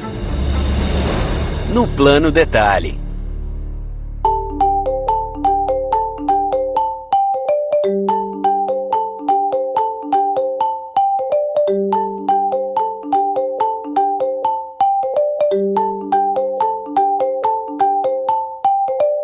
Plano Detalhe da semana, né? Aquele momento gostoso que a gente tem aqui para dar uma dica para vocês aproveitarem melhor a sua semana. É óbvio que já fica, né? O Plano Detalhe Premium aqui, o Plano Detalhe Plus aqui, é justamente você ir lá e assistir Harriet, que está no Telecine, esse filme sensacional que a gente falou aqui. Então, se você não assistiu, vai lá assistir. Mas, além disso, temos mais planos detalhes aqui. Então, Dani, vamos começar dessa vez com você. O que você trouxe de bom pra gente? Teve 2 semanas pra colher plano detalhe bom, Dani? Tive, mas não vou dar tantos planos detalhes. Vai ser um só hoje. Tá? E vai ser temático, assim, tem a ver com o tema da semana, né? Que a gente tá lançando esse podcast em semana no Dia da Consciência Negra e tudo mais. A escolha desse filme foi muito por conta desse contexto, que é muito importante. E tem um canal que eu conhecia, fazia tempo que eu não via. Na verdade, até o autor do canal tinha dado uma parada, voltou, e eu vi que ele voltou, já tem um tempo, que é o PH Cortes. O PH Cortes é um cara que faz uns vídeos há bastante tempo, tem uns vídeos antigos dele super novinhos, assim, ele era criança de tudo. já tá mais velho agora, né? Tá com já cara de adulto. E ele fala, entre várias questões, sobre negritude, sobre, enfim, racismo no audiovisual, etc, etc. Ele fala muito sobre heróis. Ele tem uma série de vídeos, né? Sobre meus heróis negros, ou algo desse, não lembro agora exatamente o nome. Mas ele fala sobre várias pessoas, né? Heróis da história do Brasil. Então ele fala sobre, por exemplo, Dandara, sobre, né? Que foi uma guerreira também, junto com o Zumbi dos Palmares. Tem um recente sobre o Mussum, inclusive, que ele fala sobre o Mussum e a importância dele, quem foi mesmo, a história dele. Tem desde pessoas recentes, né? E pessoas mais antigas da história do Brasil. E ele conta isso tudo de um jeito interessante, de um jeito bem didático. E é um canal bem bacana de assistir. Então, pra quem também viu aqui a gente falando sobre a Harriet Tubman e falou assim, poxa, mas no Brasil não teve Harriet Tubman? Teve, né? E no canal do PH ele conta várias histórias interessantes de várias pessoas, entre outros temas, outros vídeos que ele também faz. Então fica a dica aí desse canal aí, que é bem interessante. Eu tive a oportunidade, inclusive, de conhecer a mãe dele, que ela foi, na época que eu trabalhei numa empresa, ela foi visitar lá, a gente conheceu a mãe dele, ela é super gente boa. E é isso. Caraca, essa informação foi muito aleatória, assim. Não, mas é que a mãe... Não, mas sério. Mas a mãe dele não trabalha numa agência, né? Isso, ela tem... Agência negros? Isso, ela tem uma agência de tá. youtubers negros e tal, e ela foi na empresa que eu trabalhava antes, e aí, enfim, eu conheci ela, e aí que eu conheci o trabalho dele, que ela falou assim, meu filho tem um canal também e tal, então... enfim, bom, então faz sentido, eu achei que você tava só se vangloriando de conhecer a mãe de um youtuber. Não. Mas ela é super gente boa. Adorei. Muito bom. Então tá aí, PH Cortez, né, Dani? O canal, vai ter link aqui no post. Lembrando, né, você que vai ter link aqui no post. Então, se você não pegar alguma coisa e tal, vai lá no post desse podcast, vai estar lá tudo anotadinho, né?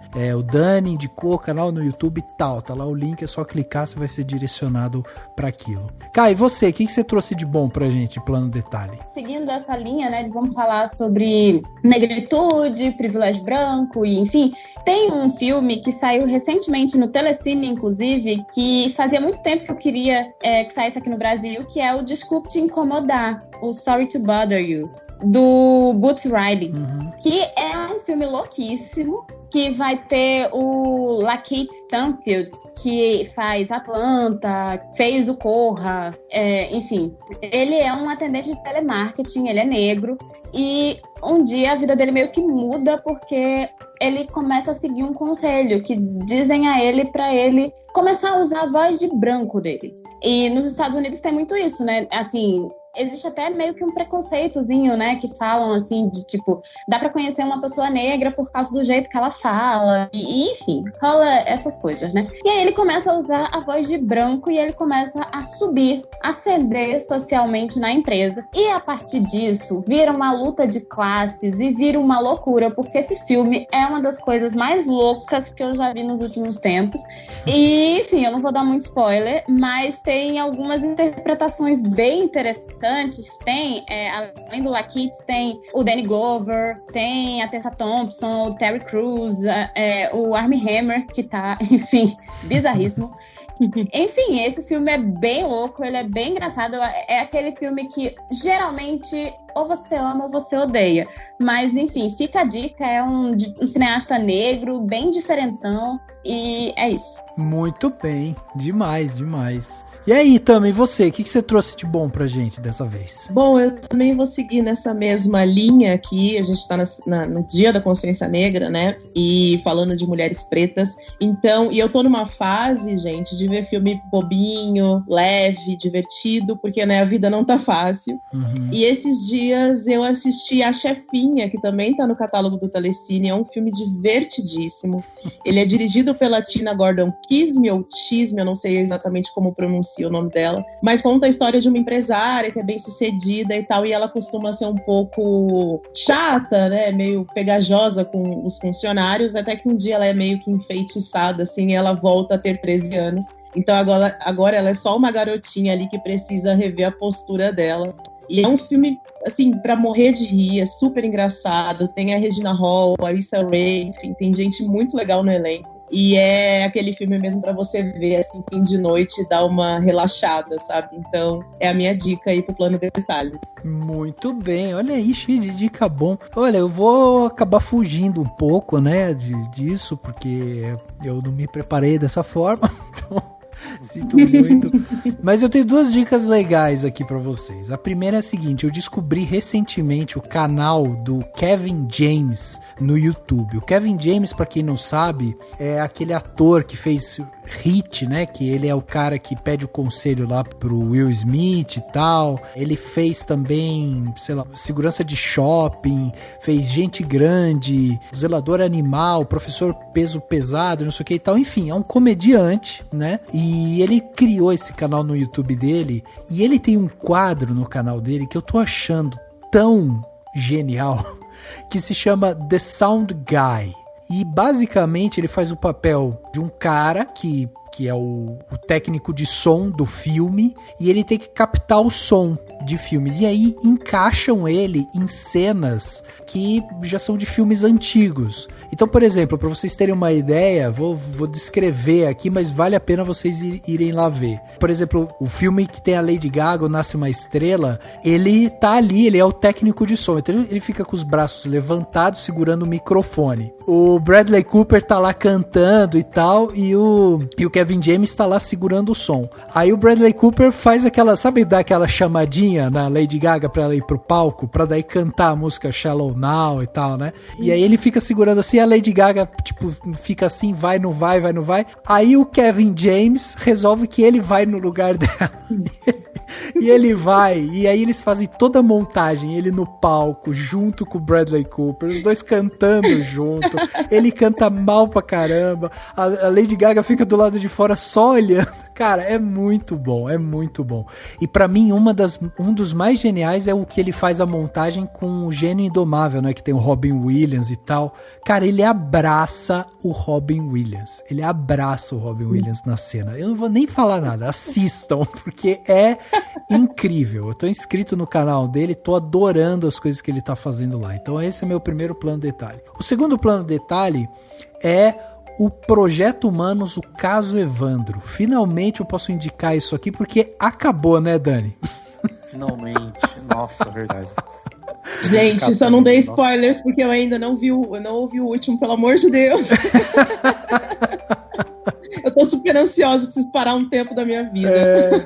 Não, nem vou dar spoiler. É só assim, eu queria indicar, porque o trabalho feito ali, o trabalho jornalístico do Ivan Mizanzuki, o trabalho feito ali é um trabalho muito bacana. Pra quem não conhece o Projeto Humanos, o Caso Evandro, que eu acho difícil, né? Mas pra quem não conhece, basicamente ele vai dividindo o podcast em temporadas. A última temporada, que foi a maior, se chama O Caso Evandro, que conta a história de um menino de 6 anos que foi encontrado morto, né, no Guaratuba, na região praiana do Paraná. E aí existe toda uma, sabe, pessoas foram presas, e existe toda uma teoria da conspiração e não sei o que e tal. E o Ivan se propõe a tentar entender um pouco mais esse quadro. É um quadro que aconteceu em 94, sei lá, nos anos 90. Então aquela coisa, sabe, bem complicada de se entender.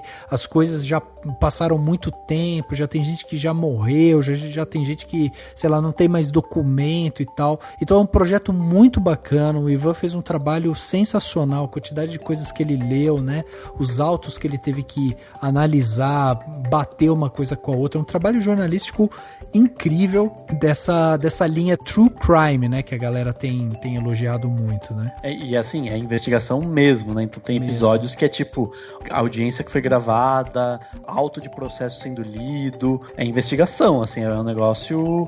As fitas, né? As fitas e não sei o que, e aí você vai tentando formar o quebra-cabeça. Não é tipo uma série, né? Assim, aquela série. A ideia não é essa, isso que é interessante, porque é realmente jornalístico mesmo, assim, bem. Não é o podcast da Mostra de São Paulo com um roteirinho feito ali em 2 dias, né, Dani? Exatamente. É uma coisa mais complexa. Mas enfim, fica essas duas dicas pra vocês aí. Eu acho que vocês vão se divertir bastante. O caso do Evandro nem é tanto pra diversão, mas é um bom entretenimento, assim. Então fica essas duas dicas.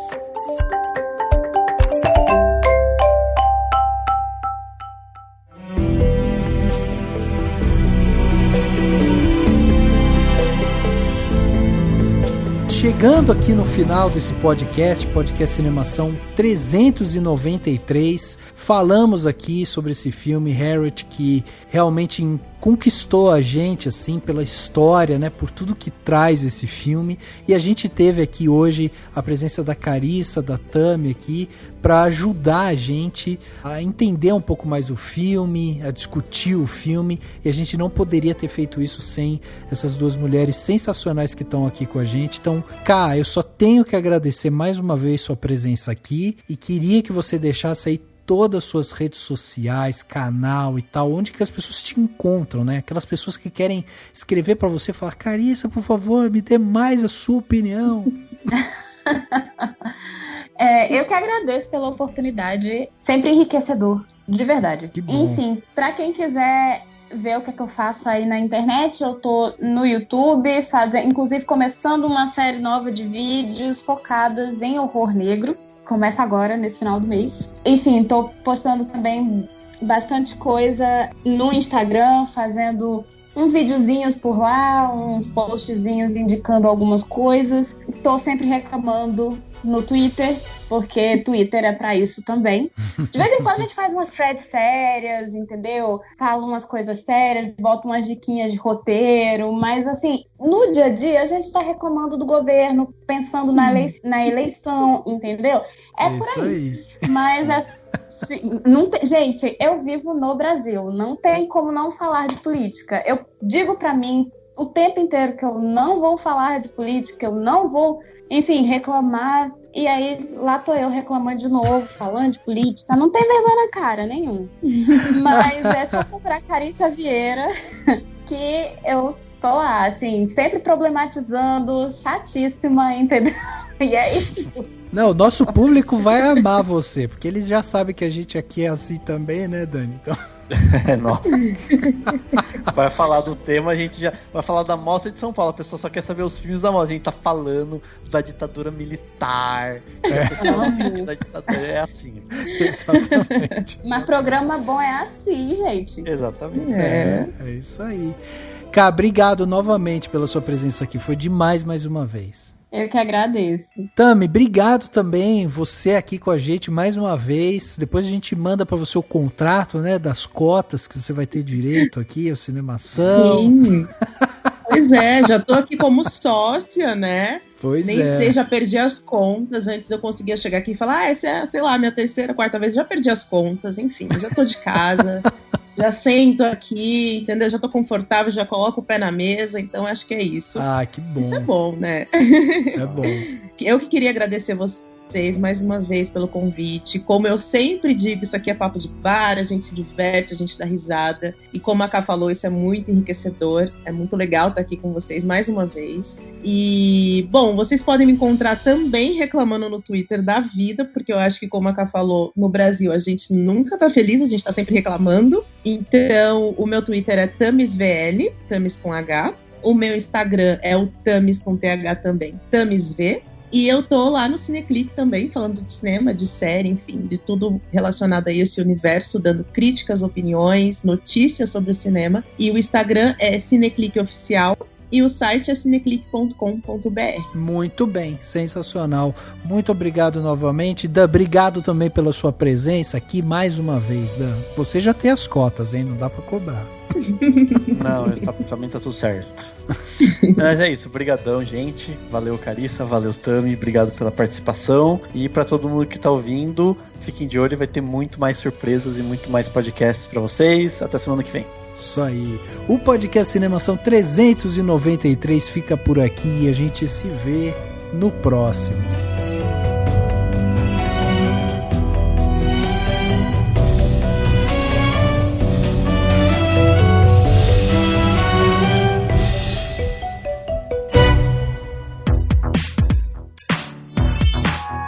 podcast foi editado pela Isso Aí Design. Tudo isso é forma com função. É design estratégico. É isso aí.